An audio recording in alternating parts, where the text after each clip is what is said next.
Bloomberg Audio Studios. Podcasts, radio, news. Welcome to In the City. Each week we unpack a story that's crucial to the world's financial capitals. I'm Allegra Stratton. Chancellor Rachel Reeves has delivered her spring statement. And in Reeves's address to Parliament, she said her task is to secure Britain's future in a world that is changing before our eyes. Mr. Speaker, the job of a responsible government is not simply to watch this change. This moment demands an active government. A government not stepping back, but stepping up. So this week on the podcast, we are looking at whether the government's effort to step up is enough to secure the UK economy, and whether Britain now has a financial plan that factors in the unstable global outlook. Welcome to the City of London. The City of London. The next station is Bank. Please mind the gap between the train and the platform. The financial heart of the country. The City. The City. Welcome to In the City. Stand clear of the doors, please. I'm joined by Chief UK Economist with Bloomberg Economics, Dan Hanson, and Senior Economics Reporter, Phil Aldrick. And for those that you can't see, which is everyone, they've both been on their mobiles. Trying to work out what's going on. Swapping and sharing. Did you see this? Did you see that? Okay, right. I thought there was a mini spring in the spring statement. I felt like Rachel Reeves seemed quite chipper. Yeah. Phil? I think it definitely was not the sort of gloomy show that we thought it was going to be. The growth forecast from the OBR was largely unchanged. Right at the end of the forecast in their tables, they suggest the economy is slightly bigger. They did this dynamic scoring on the planning reforms, which wasn't predicted. They say that by the end of the Parliament, you'll be getting 0.2% permanent growth as a result of these early deregulations of the planning system. They say that adds 170,000 homes. You get to 1.3 million, which is not far off their 1.5 million home target. So those are really positive things. For the markets, the big thing was her headroom had disappeared. It was pretty nasty. They went from 9.9 billion down to 4.1 billion deficit. The whole lot, she's made the whole lot back. And it didn't require quite such severe public service cuts and welfare cuts as were expected. There's been a bit of jiggery-pokery around the changing from current spending, that's the day-to-day stuff, to capital spending. Predicted? Yeah, so that's but largely from aid to defence, which is relatively painless compared with nasty You called it wizardry cuts. when you wrote about it, didn't you? Yeah, trickery, wizardry, exactly. But ultimately, it hasn't been quite the horror show that some people were fearing. I mean, we're all in Bloomberg HQ, not in the Commons chamber, and I suspect we'll hear quite quickly from our reporters who will be able to see the looks on Labour MPs' faces, because that was quite striking. When you see the donut around the Chancellor, you've got the PM and then the Cabinet Ministers either side, and obviously they're poker face. But it will be interesting to learn whether, as you say, the mood from the backbenchers is that could have been worse, or, goodness me, even though it wasn't as bad as we thought, it's still going to hurt in our mailboxes and in our constituents' hearts and minds. Dan, are you writing? Are you texting? Are you... I am looking at the OBR document. I'm not texting my wife. No, I wasn't going to suggest that. I thought you were trying to get to grips with it. I think Phil summed it up really nicely. I think when I listened to it, it feels like the OBR handed her a bit of a gift, to be honest with you. I think it's interesting, your point about the politics of it. If you look at where the cuts have landed in terms of getting the headroom back, it's really all welfare. There's a bit on departmental spending. We thought there would be something there. We thought it would probably be a little bit more. But actually, it's all on welfare. And that's really interesting. And the other thing, I'm not sure how to interpret it at the moment, but just getting yourself back to the headroom you had exactly to the decimal point that you had in October, it feels very much like I'm just going to do the absolute minimum possible here to get myself down to the autumn, which is the next staging post. Yeah, that was my takeaway. And I think she would have initially thought, I'm going to have to do a lot more here on departmental spending. We're going to have the usual questions about fiscal fiction. Actually, there's been pretty much nothing done on it. There's a small amount of change in departmental spending, but it's not very much. So I think the general takeaway is that she has been given, for me at least, she's been given a bit of a gift from the OBR. I'm not going to sort of start, we can get into this if you want, but whether it's delayed the tough choices, whether the OBR might come back in the autumn and say, look, the economy isn't as strong as we thought. There's a box in the OBR document about tariffs and the impact that could have on the economy. So all of those things taken together, I think she's done the minimum she needed to get through the event. For me, the headroom being exactly the same is interesting because I think it was criticised that it was low, and it was low back in November. And then to go for the same low number, is it she's got away with the minimum she can do to lessen the political pain? Or is it she hasn't learned that lesson and actually there'll be another fiscal event in 6 months' time that could be yet more painful? And we'll find out in the days ahead, which, when we get the briefing from the Chancellor's team on why they've made that judgment. But before we sort of look ahead, you keep saying the OBR has been very kind to her.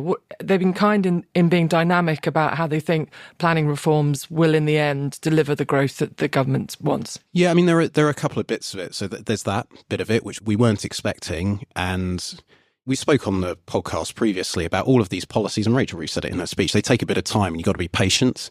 And sort of point two on the level of the economy after 5 years is not very much. It's peanuts. It's a rounding error on growth and things like that. So it's not very much. So she was sort of given a bit of a boost there. And that actually, because of that, it meant that the savings she needed to find in terms of spending cuts were smaller, because if the economy is bigger, it generates more tax receipts. That's a good news story for her. And the other side of it is, we've spoken about this before as well, is that the OBR is at the top end of the pack, if not at the top of the pack when it comes to growth forecasts. And that stems from a view about productivity growth.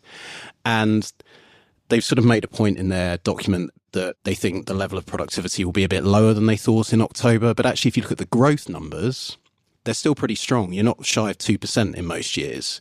And that, given recent history... We'll take that. Absolutely. Absolutely. Given recent history, we would definitely take that relative to the consensus view and certainly relative to our view. So I think going back to this point of moving to the autumn, we'll see what the OBR says. They'll have a briefing as well. But whether they're going to sort of look at this in more detail over the next 6 months or so, that's going to be something very important to watch, as of course is what's going on globally, particularly with the tariffs. What does the tariff box say? So it's basically, I can't remember the specifics, but it's basically saying if you get 20%, that was it. If you get 20% of tariffs across the world, as Trump is threatening, that'll knock 1% off GDP, and all her headroom is gone, just like that. So Trump will eliminate her headroom again. But then there's other mechanisms as well. They say, should our productivity forecast be changed and lowered, then she loses her headroom and more. There's a couple of other warnings in there. I think, again, there's a debt interest risk, etc. So they are pointing out again that this is a tight margin for sort of insurance that she's left herself. That's the point, is it doesn't, of course it matters to people's lives whether these things happen, but purely in terms of setting fiscal policy, if you set yourself, or you set aside a big buffer, then whether the OBR downgrades the productivity forecast, whether Trump hits us with tariffs, you're safe. You're not having to go after and constantly rebuild. And every fiscal event is just this obsession with the headroom. If you have a broader fiscal strategy where you've set yourself some money aside, and of course you'll come back to me, Allegra, and you'll say, well, they haven't got the options for that. They can't raise taxes. Spending is too tight. Okay. They won't. Welfare cuts. Welfare cut. I'm just like heading off of the past. But welfare cuts, they've not gone too far, but they've already done that. It's a luxury she doesn't have. You're caught between the politics of it, which I think is about the 9.9 where we sort of started, and that there's just no political appetite to go further than that because of the choices it involves. And you're caught on the other side of all these potential economic shocks that could hit you. And I guess the path that they think is the path of least resistance is that the government takes incremental action at every fiscal event, which is not, in an ideal world, that's not how you'd set fiscal policy. I mean, you'd like to think she's got a Hail Mary. She's got something she can see that she can do between now and the autumn in order to make that not be the case. Phil's raising his eyebrows. The reason I'm saying that is because we all know that because of the headroom being so small, the story will start up tomorrow or right now. What will she do? What taxes will she increase? And that isn't just, how annoying, the British press is so annoying, though obviously she will be starting to think that. But it's also about confidence. And it's also about families making choices about the future, which she needs people, to be quite kind of bullish about. That's definitely the risk, is that we get back into that terrible cycle of like, what is she going to do next? And you end up with the policy uncertainty. The fact This time, though, the positive for her this time is that the markets have actually responded positively. Yeah. And actually immediately after the budget in October, there was a big shift up in borrowing costs, which effectively had wiped her whole headroom out within days. The reaction this time looks like it's going the other way. So,